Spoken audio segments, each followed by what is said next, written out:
அதுக்கப்புறம் கார்த்திக், சினிமாட்டோகிராஃபர் கார்த்திக் ரொம்ப படித்த பையன், ரொம்ப படித்த பையன், ரொம்ப இன்டலெக்சுவலாக ஒரு சினிமா பார்க்குற பையன்.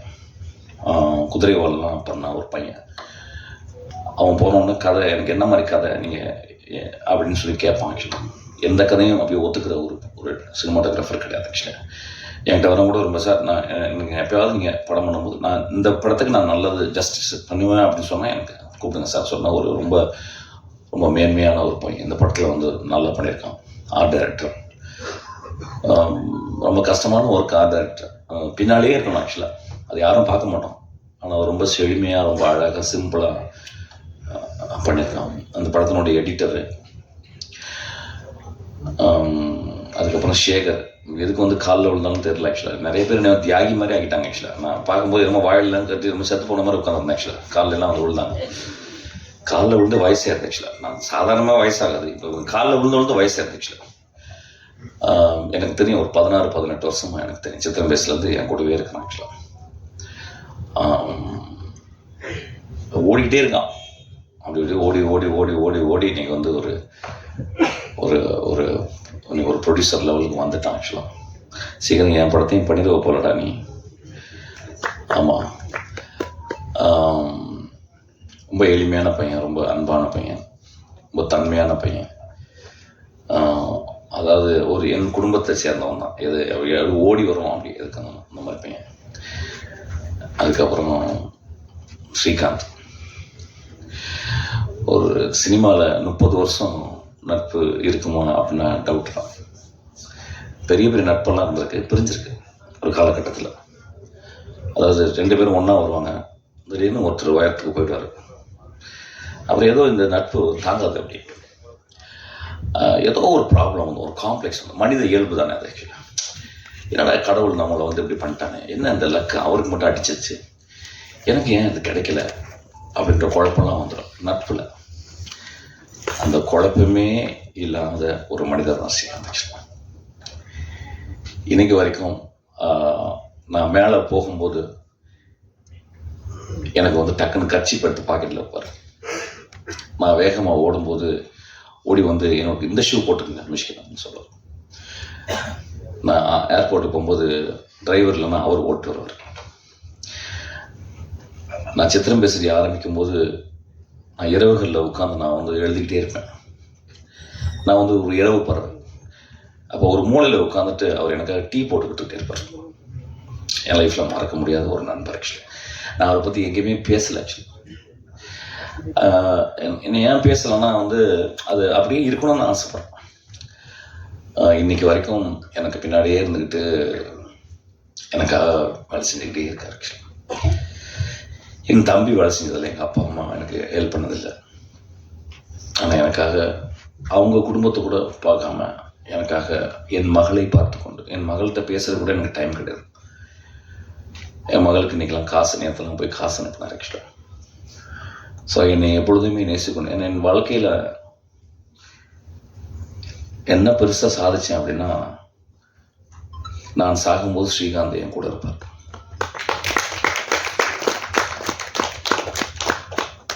வாழ்க்கையில் ரொம்ப நட்பு முக்கியம் ஐயா. நட்பு கிடைக்கவே கிடைக்காது.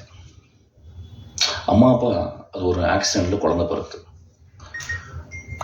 அதுக்கப்புறம் நம்ம வளர்ந்து அம்மா அப்பா பார்த்துக்கிறோம்.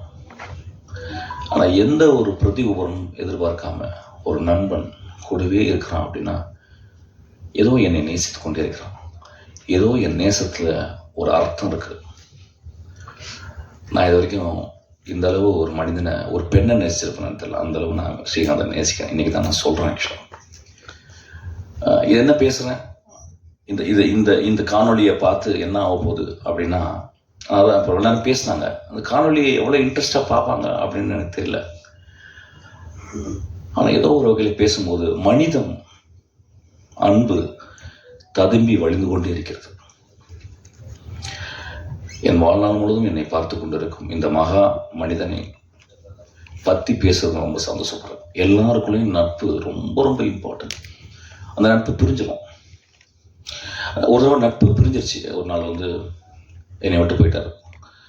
ஒரு 4 வருஷம் கழிச்சு வந்து என்னுடைய பர்த்டே ஃபங்க்ஷன் அன்னைக்கு ஒரு 2 மணிக்கு திடீர்னு ஸ்ரீகாந்த் வந்து என்னை கெட்ட வார்த்தையாக திட்டுறாரு.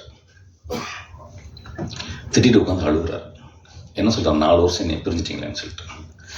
அப்போ என்னை கெட்ட வார்த்தை திட்டும்போது பக்கத்தில் இருக்கிறவங்க அவர் அடிக்க போகிறாங்க. அப்போ நான் சொல்கிறேன், டே உங்களுக்கு ஸ்ரீகாந்தை பற்றி தெரியாது, அந்த மாதிரி ஒரு மனுஷன் நீங்கள் லைஃப்பில் பார்த்துருக்க மாட்டீங்க. அவர் என்னை கெட்ட வார்த்தையில் திட்டலடா, தன்னை திட்டிக்கிறாரு அப்படின்னு. அதுக்கப்புறம் என் கூட வாழ்நாள் ஃபுல்லாக என் கூட இருக்கார். அதுக்கப்புறம் போயிட்டார். ஒரு வருஷம் போகும்போது காரில் போயிட்டே இருக்கும்போது ஒரு சினிமா தேட்டருக்கு போகிறேன். அப்போ என் மகள் உட்காந்து, அப்பா மாமா போகிறாருப்பா அப்படின்னு. ஏய் போய் போய் புட்றி அப்படின்னு. அவர் போயிட்டு அவரை போய் பிடிச்சா அவர் ஓன்னு உட்காந்து அழுகுறார். என் படங்களில் பார்த்தீங்கன்னா இந்த மாதிரி கருணையும் இந்த மாதிரி மனிதர்கள் தான் என் படத்தில் வியாபித்திருப்பாங்க. இந்த மாதிரி மனிதரை பற்றி தான் எழுதணும்னு நினைக்கிறேன் ஆக்சுவலாக. ஸோ அந்த மாதிரி ஒரு ஸ்ரீகாந்த் மேடையில் வந்ததே கிடையாது இது வரைக்கும். நான் வந்து 30 வருஷமாக 23 வருஷமாக நான் மேடையில் இருக்கேன். ஒரு மேடையில் கூட ஸ்ரீகாந்த் வந்ததே கிடையாது.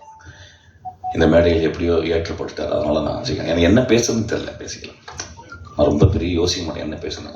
நீ நட்பை பற்றி பேசுவோன்னு நான் பேசுகிறேன். அதுக்கப்புறம் வந்து பூர்ணாவின் குழந்தைய எனக்கு பார்க்கும்போது எனக்கு வந்து I was very mood actually. அந்த குழந்தையுடைய காலை நான் தலையில் எடுத்து வச்சுக்கலாம். பூர்ணாவோட காலை நான் தலையில் எடுத்து வச்சுக்கலாம். அந்தளவு ரொம்ப நோபனாலும் ஒரு பெண் ஆக்சுவலாக. வாழ்நாளில் ஒரு 10 பேர் நம்ம சந்திப்போம். ஒரு 100 வருஷம் நம்ம வாழ்ந்தோம்னா எனக்கு தெரிஞ்ச ஒரு 10 பேர் சந்திப்போம். அதுவும் பெண்களில் ஒரு 3 பேர் சந்திப்போம். அம்மா, தங்கச்சி, மனைவி, அதெல்லாம் தனி, மகள். அதுக்கப்புறம் வேற ஒரு மனுஷி ஒருத்தி வருவோம். அந்த மனுஷி வந்து நம்ம வாழ்க்கையில் வந்து ரொம்ப அன்பை கொடுப்போம். பூர்ணா அவ்வளோ அன்பு எனக்கு கொடுத்துருக்கோம். நான் பூர்ணா பார்க்கும்போதெல்லாம் அப்படியே ஆச்சரியப்படும். ஐயோ இவ வயிற்றுல அடுத்த வருஷம் பிறக்கணும், அடுத்த ஜென்மத்தில் இவ தான் எனக்கு அம்மாவாக இருக்கணும். அவ்வளோ நல்லவர். அதனால வந்து நான் ஏதாவது சொல்லும்போது பூர்ணா என் படத்தில் இருக்கணும். அவரை பற்றி தப்பாலாம் பேசுவாங்க, என்னையும் பூர்ணா பற்றி. அப்படிலாம் கிடையாது. ரொம்ப மேன்மையான பெண், ரொம்ப மேன்மையான பெண். அவள் வந்து கல்யாணம் ஆகணும்னு சொன்னால் அப்படி சந்தோஷப்பட்டேன். கோவம் வந்துச்சு, ஐயோ எவ்வளோ பெரிய ஆக்ட்ரஸ், இன்னும் ஒரு 5 வருஷம் நான் நடித்து தொலைச்சிருக்கலாம் வேண்டி நீ அப்படின்னு சொல்லியிருந்தேன். அவளை பார்க்கும்போது இன்னைக்கு வந்து பார்க்கும்போது எனக்கு அப்படியே சந்தோஷமாச்சு. அவள் கல்யாணம் பண்ணவோ அங்கே போயிட்டு துபாயில் போய் கல்யாணம் பண்ணியிருக்கேன். இங்கே இருந்தாலும் போய் அப்பப்போ பார்க்கலாம் ஆக்சுவலாக. ஒரு எக்ஸ்ட்ரானரி ஆக்டர்ஸ். அந்த ஆக்டர்ஸ்னால் எங்கேருந்து வருது அப்படின்னு நான் பார்க்குறேன். எங்கே ஒருத்தங்க ஆக்ட் பண்ணுறாங்கன்னு பார்க்குறேன். இங்கிலீஷ் ஒரு டெஃபினேஷன் இருக்குது ஆக்டிங்க்கு வந்து, living truthfully in an imaginary situation தான். கற்பனையான ஒரு உலகத்தில் நீ நிஜமாக வாழணும், அதுதான் ஆக்டிங் அப்படின்றாங்க. அது எங்கே நிறைய பேர் ட்ரை பண்ணுறாங்க, நிறைய பேர்னால பண்ண முடியல.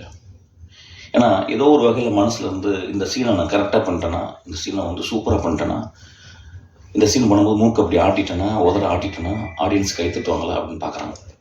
சில பேர் நடிக்கும்போது அப்படியே மறந்துடுறாங்க சுயத்தை. அந்த சுயத்தை மறக்கிறவங்க எல்லாமே ஒரு பெரிய ஆக்ட்ரஸ். அந்த மாதிரி சுயத்தை மறக்கக்கூடிய ஒரு ஆக்ட்ரஸ் வந்து ஒரு ஆக்டர் வந்து நான் பூர்ணா சொல்லுவேன். சவரகத்தை எழுதும்போது எங்கள் அம்மாவை எக்ஸாக்ட் அம்மா வச்சு தான் எழுதினேன். அவங்க மலையாளம் பேசுகிறாங்க, தமிழ் பேச வர்றது. அம்மாவுடைய ஸ்லாங் ரொம்ப ஸ்ட்ராங்கான ஒரு ஸ்லாங், ஒரு ஆக்சென்டோட ஒரு ஸ்லாங், ஒரு காரைக்குடி ஸ்லாங்.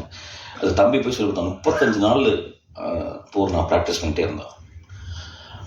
அதுக்கப்புறம் அந்த படத்தினுடைய டப்பிங்கே நான் பூர்ணாவே பண்ண சொன்னேன். அந்தளவு ஒரு டெடிக்கேட்டட் ஆர்டிஸ்ட். அதனால அந்த டெடிக்கேட்டட் ஆர்டிஸ்ட் எப்பயுமே கூட இருக்கணும். ஒரு பூ மாதிரி எப்பயுமே கூட எங்கள் லைஃப்பில் இருக்கணும். அதனால என் தம்பியும் அவனும் எப்பயுமே அந்த மாதிரி. நான் இன்னும் உடம்பு சொன்னா, நான் இன்னும் உடம்பு இன்னும் பரவாயில்லப்பா, நீ குழந்தை பத்துக்கு உடம்பு பெருசாக இருக்கும், இன்னொரு நாள் நீ ஒல்லியா. அந்த நாய் சாகுற வரைக்கும் நான் ஆக்ட் பண்ணணும்னு நான் ஆசைப்படுறேன். அவ்வளோ அவ்வளோ அவ்வளோ ஜென்யூனான ஆக்டர்ஸ் இவங்க, பாவனா. ஸோ எனக்கு திரும்பியும் பூர்ணாக்க கதை எழுதுன்னு நினைக்கிறேன். ஐ திங்க் எந்த படம் கிடைக்காதனாலும் என் படத்தில் கேரக்டர் இருப்பான்னு நினைக்கிறேன். ஸோ அதனால் ஐம் ஸோ மூவ்ட். இன்னைக்கு ஒரு பூர்ணாவை தாயாக பார்க்கும் பொழுது நான் ரொம்ப சந்தோஷப்படுறேன். அவள் வந்து என் அந்த குழந்தை தூங்குற குழந்தை என் காலை தொட்டு கும்பிட சொல்கிறான்.